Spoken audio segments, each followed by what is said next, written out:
Hi, it's Allison from Mahalo.com, and today we're looking at double-digit subtraction. We have a way of doing this. It's called an algorithm. Now, the best thing to do when you start out is to rewrite whatever you're subtracting vertically. So let's do that. So I'm going to rewrite my 77 minus 29 like this. And when you do this, you want to make sure that you get your ones digits lined up and your tens digits lined up. That way you'll be sure you're doing the right thing. So let's take a look.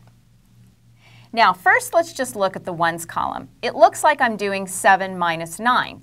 Anytime that you're doing this and the number on the top is smaller than the number on the bottom, you have to do what's called borrowing. So here's how that works.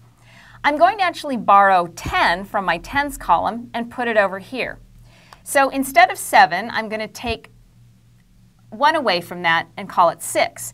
And then I'm going to borrow 10 and put it in the ones column. So what I actually have here then instead of 7 is 17. 17 minus 9 is 8. Now let's look here. I have, instead of 7, I have 6 minus 2, which is 4. And that's 48. So 77 minus 29 is 48. Now, if you're not sure if you got it right, you can always add these two together and you should get 77. That's a good way to check. So let's take another look at it with maybe 3 digits. Let's say we have 106, and let's subtract 29 from that. And again, make sure that you have your ones digit lined up, your tens digits lined up. If you have hundreds digits, make sure they're lined up. Okay, so it looks like we're trying to do 6 minus 9. And since this number is smaller than that number, we're going to borrow again. So we go one column over and see if we can borrow 10. So we look here and we don't have anything. We have a 0. So what we're going to do is we're going to borrow from this column and then change this number here and then borrow from this column and change this number here. So let's go one more column over. Instead of a 1, we're just going to make this a 0. And then we're going to make this, instead of a 0, a 10.